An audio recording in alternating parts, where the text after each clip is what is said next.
Today, we welcome Andy Burrows to the show, the host of the DC Tweet Team podcast. Andy, how are you, my man? I am very good, my friend. How are you over there? Good. Got the gear on. I love that stuff that you guys are doing there. That was, you have a collabo with a local guy, right? Yeah, so we've got a guy called Andy Turner, who kindly does all our merchandise, like a company over here in the UK. So yeah, if anyone wants anything, we do like t-shirts, hoodies, baseball caps, face masks, 2020. Face mask. Yeah. So How, yeah, a really cool guy. how is the pandemic doing over there in London now? I know you guys shut down recently again, didn't you? Yeah, as you know, obviously, me and you speak quite a bit over social media and whatnot. We've recently just locked down again. I've been off work now for, I think, the last month, something like that. So yeah, we've got a vaccine now, but they're saying it's going to take a long time to roll out. So they announced another lockdown 2, 3 weeks ago. So yeah, I've been locked down most of December. It looks like most of January, could be most of February. I think till they get the vaccine. I think we're like you guys over there, really. Till this vaccine gets to everyone, it's not like you can walk down the pharmacy and go and buy a tablet. You have to go and get an injection, and it's a waiting game, my friend. It's frustrating, but hopefully while we're locked up now means we can hopefully be let out, shall we say, in the summer. And what is the what's the weather like over there right now in the UK? Doug, it's I'm looking out my window now. You're like this. It's typical England. It's foggy, it's raining, and it's cold. And what is cold? Just for those that might not understand what cold is over there. It's about -2 right now. It's about -2 right now. So it's not the coldest it gets. I mean, come the middle of January, February, it's going to be probably about -7, -6. But I know that's nothing for you guys. I mean, I've been in the States. I've been at FedEx for the Thanksgiving game, and it was like -13, and I've never been so cold in my life. And there was people walking around in shorts and t-shirts. Right. Uh-huh. So I'm curious, you and Hawk started the DC Tweet Team podcast. What was the genesis of that? How did you guys decide to do that podcast together? So obviously we had the Redskins tweet team as it was known then, and then we transitioned across to the DC tweet team once the name change happened. We weren't sure which name we were going to choose, so we went with the DC tweet team. And me and Maurice had just been speaking about it for a while, and I just started listening to. I listened to a lot of Washington football-based podcasts. I started checking out Kyle over at the Burgundy Zone, a really good friend of mine and yours. I was fortunate enough to go on his show, and then me and Maurice got talking afterwards. He's like, "Hey, look, it's a way of because the old Redskins / DC tweet team. We used to meet up a couple of times a season. We used to come over to the States, and when the Redskins then were over at Wembley, we all met up, and we thought the podcast was another way of bringing people together. So it was a good way, especially in 2020, where we are doing things like this. We're on Zoom, we can't meet up. So yeah, the podcast. Maurice was like, "Look, hey, let's do a podcast." I asked him if it was all right to use the DC Tweet Team name, and he was like, "Yeah, sure, let's go for it." So we started in May last year, and wow, here I am. What's it, 8 months later, and it's taken me places that I never thought it would. I've met great people like yourself, people through the podcast community, like the guys at the Burgundy Zone and the HTBR Network, and every podcast. The Big Douglas Show was born. You know what I mean? It's just like I get to do things like this, so that's how it all started, and we're just now rolling. And it's getting better and better. The audience is growing. I think there's a niche in the market over here for the UK. The Washington football team are so well supported over here. I can't tell you how big they are over here in the UK. So Yeah, I'm always stunned by the following that the team has over there. It's really big. I don't think people stateside probably realize just how big of a draw that the team is over there. Huge, Doug. I went to the game at Wembley, and obviously it's the first time I'd seen Washington outside of Washington. And I go to pretty much all the games at Wembley Stadium. I think I've missed 2. And all teams are very well represented. But every time I went, Redskins as they were then were so well represented. So when they came over, the fans took over that stadium. It was like a home game for the Washington fans. And a lot of the people that come over from the States, great friends of mine, said this is what FedEx used to be like.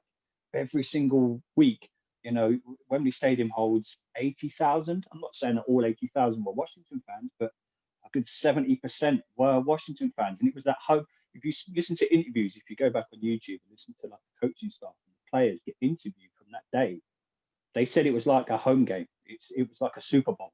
The stadium Right. was rocking. So yeah, the football team are huge over here. How did you meet Big Hawk? Maurice, so I met him through the Redskins tweet team. It's just we were on Twitter many years ago now. God, I can't remember how many years ago now. I just started using the hashtag Redskins tweet team, and then a lot of other people started using it, and that's how the Redskins tweet team started. Maurice wanted to form a community, and if you attended a game and you were there, and you just put "I'm at FedEx hashtag Redskins tweet team," I'd see that on Twitter, and I'd be like, "Oh, hi Doug, I'm here as well. Let's meet up and have a beer," sort of thing. And Right. that's how it started. And so when I went over to the States 3 or 4 years ago now, I went to the first game at FedEx, introduced myself to Maurice. I was like, "Hi, look, I've spoke to you on social media." We've been friends ever since. I spent the whole weekend with him and the Redskins tweet team. We travelled around DC. We went to we done all the touristy things. They showed me, they really looked after me, gave me the guided tour of the city, which I was glad to do when they come over to London. So yeah, me and Maurice have been tight ever since. He's a really, what this has given me, this podcast, has given me friends. I consider yourself a friend. I look forward to meeting up with you in 2021 when I come over. So yeah, Absolutely, yes. me and Maurice are tight now, and yeah, it's one of the good things to come out of 2020. No doubt about that. What was the Does the reaction in England from the fans there about the name change, was it similar to what was here? Were they less invested because of the moniker may not mean much in England as it does here? Does that make sense? I'm curious how it went Yeah, over there. I think we were the same as you guys. I think because they were so well supported throughout the 70s and 80s, a lot of the hardcore, die-hard fans. I mean, they were upset because it's all they'd ever known. You know what I Yeah, mean? They'd only ever known Redskins. A bit like yourself, Doug. You had only ever known the Washington Redskins, sure. and I think that All of same us. feeling. Yeah, I think that's me, myself as well. I've said many times, I started supporting in 99, 2000. All I've ever known was Washington Redskins. All I've ever known is the fight song. All I've ever known is Hell to the Redskins, singing that at the top of my lungs at FedEx. And for that all to be gone, I'm not going to lie to you, yeah, it was a shock, but I see both sides of it, why it was taken away, what happened. And I think I tweeted out yesterday, I'm quite happy with the Washington football team. I've got used to it. It's growing on me. I have said for a long time, and I fully believe this. I can't imagine that it's not Washington football team going forward, or football club, maybe one of the two. I know people are really excited about the idea of the Red Wolves and a mascot, but I think if all 32 teams started over tomorrow, you'd see something much similar to European soccer, football, where it's basically the club of the city and maybe some ancillary mascot that kind of goes Mm. along with it. Although most of those clubs over there have shields rather than mascots. Is that right? Yeah, we've got mascots, but that's more for kids, when the kids go to the Right. games. So yeah, I mean, I'm kind of used to football club, football team. So yeah, a lot of it is like if you if you go onto like Google, if you type in Tottenham Hotspurs, which is my soccer team, we have our badge, which is a cockerel, and then you look at Manchester United, which is like a circle, like a shield, I suppose, as you'd call it. And our arch rival, the Gunners, are a picture of a gun. So yeah, it's all different. It's all relative things to that team. So when we were called the Washington, from what I hear, we're going to be called the Washington football team next season. I'm with you, Doug. I think they'll keep it. Yeah, I mean, it's definitely football team for next year. Hmm. Um, and I think it's interesting because they say, oh, it can't be the football team. I ended up calling us the football team even when we were the Redskins. It's just they are the football team. I refer to them the Yeah. football team all the time. So I understand people are going to complain, but I don't think this is probably where we need to complain. Andy, when the football season is over, what will you be doing to fill your time? You got TV shows that you like to watch? Yeah, I'm big into my TV, Doug. Obviously, the podcast will still keep rolling, but yeah, I'm big into I'm a big Marvel fan and DC fan. I often geek out with a lot of the Washington fans on Marcus as well. Obviously, Marcus Stevenson works for the team. Him, and Maurice always geek out over the Mandalorian, which has just finished. So yeah, I'm always on Netflix, always watching box sets, and especially now where I'm at home every day, all day, every day. I don't think there'll be many shows left. on Netflix for me to watch. What do you do for your 9 to 5, if I may ask? So I work for a local brewery, hence why I'm not at work. We deliver alcohol, spirits, wine, Oh, soft drinks to all over the south of the UK. So I'm about 40 minutes outside of London, but we go into London most days to deliver. So I'm in a truck every day delivering to 10, 12 deliveries a day, maybe sometimes more, sometimes less. But the pandemic's really hit us hard, and obviously we're not out delivering to pubs, clubs, restaurants.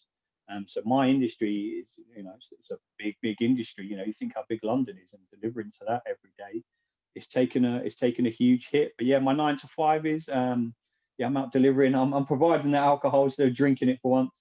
good man. People love seeing me come through the door because they know I'm there I, with the good stuff. I bet they do. I bet they do. I just finished up the British baking show. Are you into that?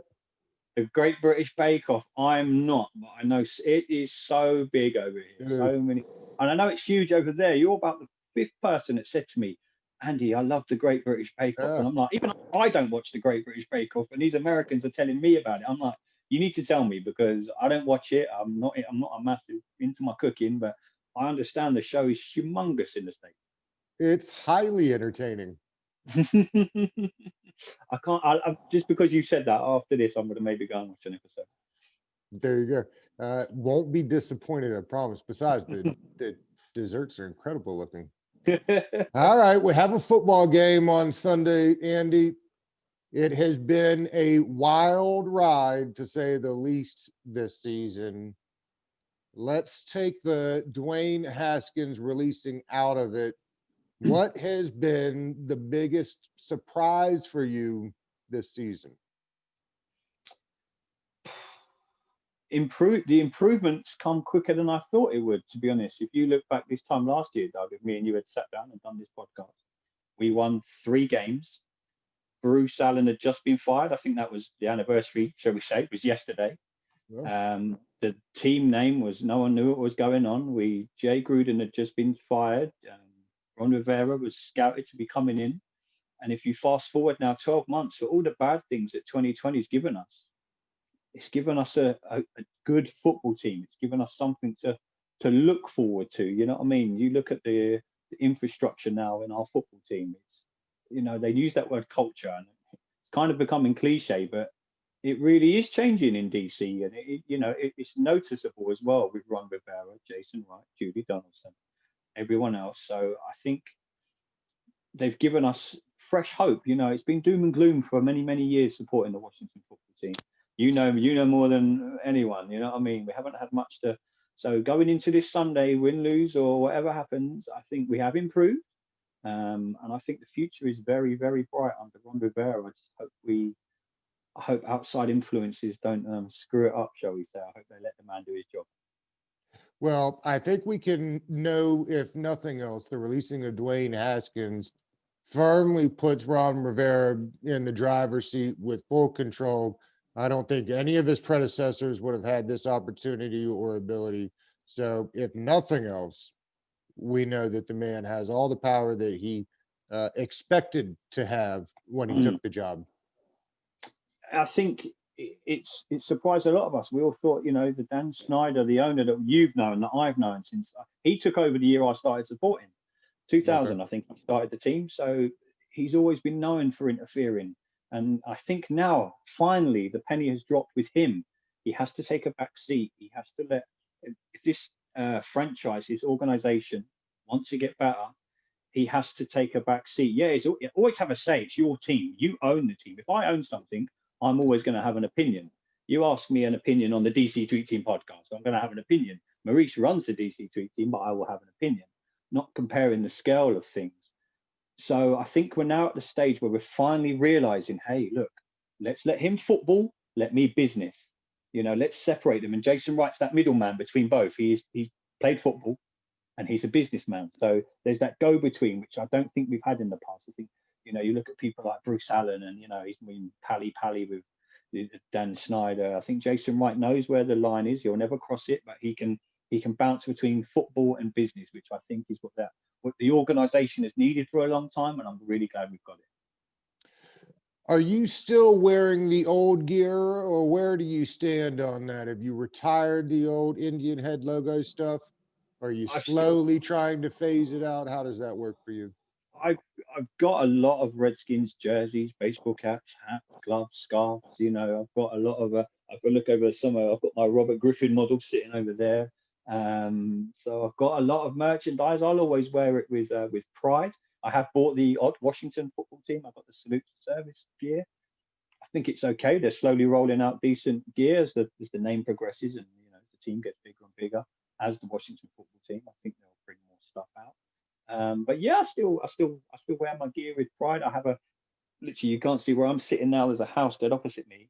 One of the biggest Philadelphia Eagles fans I've ever met. He's huge. So me and him, I have my flag out. He has his out, Redskins and Eagles, and we've had a bit of camaraderie leading up to this Sunday. He thinks they're gonna stop us winning the East, and it's all good fun. And how do you guys watch?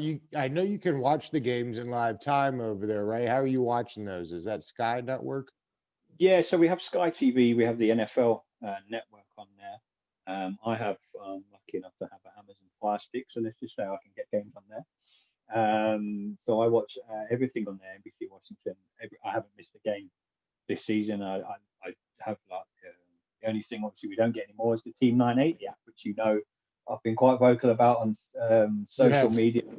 They've reached out to me and said, unfortunately, at the minute they can't have that in the UK. So it's the only thing we're missing out on. But yeah, we watch every game. Obviously, if you have the NFL League Pass, which you can pay a monthly subscription for, but we get pretty much the same content you guys do now, Doug. Really, we're out the dark And that's ages. that's a radio.com issue that you're not getting 980 since Yeah, 1067 bought them. You've tried the radio.com app, it doesn't work either. radio.com doesn't work in the EU. It just comes up. This website is not available in the EU. So I reached out to the team. They come back to me and said, look, at the minute, the company that own the new owners of 980 and the fans said that they're not looking to come to Europe. I won't say who he is, but I spoke to someone within 980. He reached out to me and said, look, fans from Canada have contacted him. Fans from the UK have contacted him saying, look, we wanna listen. Sure. The organization, the NFL in general, not just Washington, the NFL in general is bigger than the United States of America. Same with our soccer, it's bigger than England. It goes worldwide. And why shouldn't the fans over here get to listen? He said, and this gentleman said to me, it's 2020, the internet, it should be easy. Me and you are doing this. I was stunned when you said that the other day. Yeah, it should be easy. No, hopefully, but I get I get the Kevin Sheehan podcast every day. Al Goldie, I get to listen to his show. The Fan is on NBC Washington, so I often put that on and watch that when it's on. Sure, okay. So yeah, my content's pretty good. How do you feel if they end up rolling Taylor Heineke out on Sunday night? I'll be honest with you, Doug. I don't know much about this gentleman. I'm recording my podcast today, and I've got a gentleman called Robbie Duncan coming on, who is a former teammate of Heineke. So I'm going to be interested to speak to him and find out some information. The college game isn't as big over here, so I've never seen much of him. From what I saw in the 8 minutes that we saw him, he was better than Dwayne Haskins. For a guy that had his head in the school books 3 weeks ago, to have his head now in a playbook, he done okay. I mean, I think he'll give us a chance. I don't know too much about him, Doug, probably, to be honest with you, my friend. But yeah, it's funny you say that. I've got Robbie coming on Sunday, so I'm with you. cool. I'll be interested to get that perspective from him. Yeah, it's going to be good to you're hear. Right, he went to ODU together. Yeah, I literally don't know much about him. From the brief 10 minutes that I saw, he looked okay. Yeah. We probably had more in that 10 minutes than we had for the whole of the game. So if Alex Smith can't go, it's looking more likely that he will. But how fit is he? And I think we're caught in a catch-22 situation. We want Alex Smith to play, but we need a fully fit Alex Smith. And the only good thing about Alex Smith is he will be very honest. If he can't go, he will say. I think he will. It was interesting when Jay Glazer said 3 to 4 weeks before the start of kickoff last Sunday. It surprised me because I had not heard that. They kept saying he was ready to, so close and ready to go. And he has said the same, and I'll take him for his word, but 3 to 4 week, I guess this is week 3 Yeah, from I when think he got hurt. So yeah, being ideally late in the day will help him.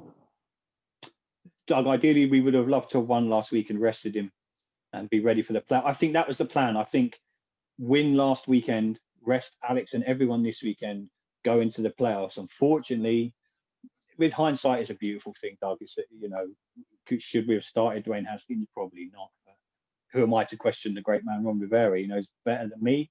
He might admit he made a mistake, but we just have to. The chips have fallen for us this way, and we'll have to go with it on Sunday. And I'm confident that we'll get the job done. Yeah, they're talking about a no hat game in Philadelphia. I'm surprised you don't usually get coaches throwing up the chalkboard material, but yet here we are. Andy, I know you've been following this team for a long time. We haven't had a guy like Chase Young maybe since you started following the team. No, Sean. He gets compared to Sean Taylor quite a lot.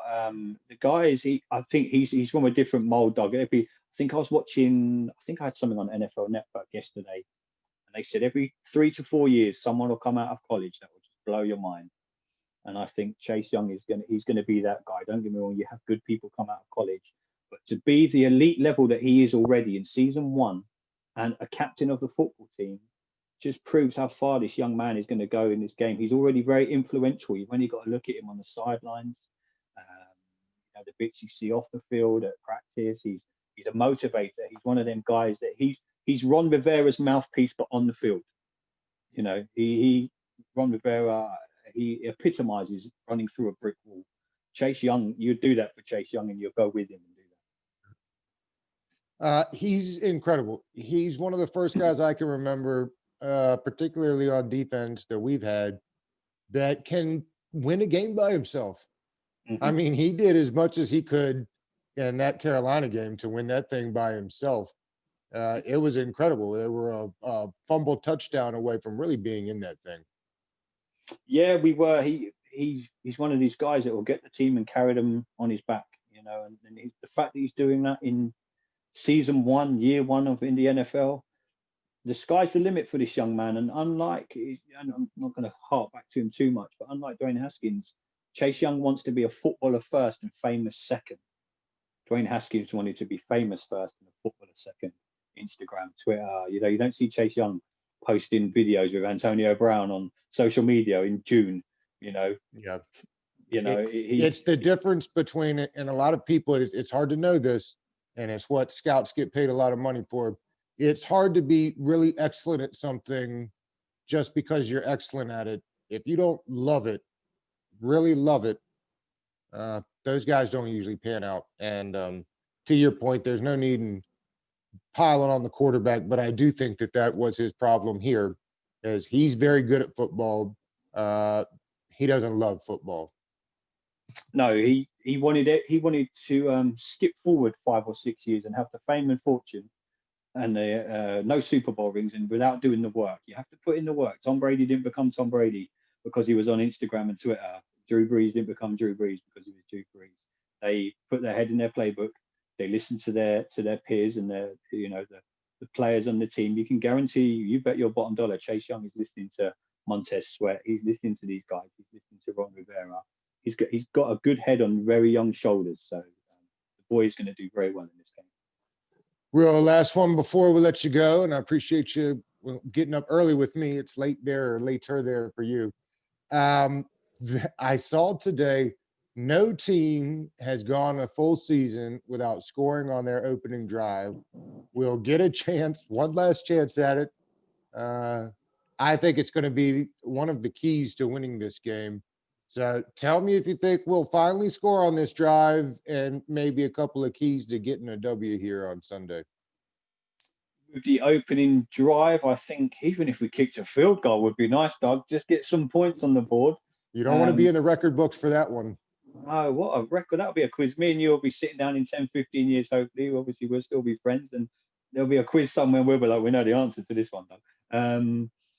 I think it will set a benchmark for the game, the tempo to the game. If we start fast, if we score, it will send a message to the Philadelphia Eagles. Hey, look, we're not here to mess around. We're here to win a game of football, win a division, and get into the first time into the playoffs in a number of years. I think it's really important. I think tempo is the key to this game, Doug, if you're asking me. Start fast, mean business. Don't go in at half time down by 2 scores. Don't give yourself a mountain to climb, because this really is it now. We haven't got next weekend. We haven't got 2-3 weeks to sort this out. This is it. This is do or die for this football team, and I truly do believe that we will get the job done. Start fast, play hard, play like our lives depend on it, and we will. I think we will get this job done. We're a better football team than the Philadelphia Eagles as well. Yes, right now we are a better football team. There's no doubt about that. Andy, tell the folks what you got coming up on the DC Tweet Team. We will be dropping a show today, Doug. We're recording today. Sorry, so dropping a show tomorrow, recording today. Stephanie Otie, sports reporter, coming on with us, and obviously a former teammate, Robbie Duncan, Tyler Heineke. Then next week we're going to do like a little review show. I'm going to get everyone to record bits. We're going to look back at 2020. We'll have people like yourselves hopefully coming on, recording a little bit for us, and highlights of 2020.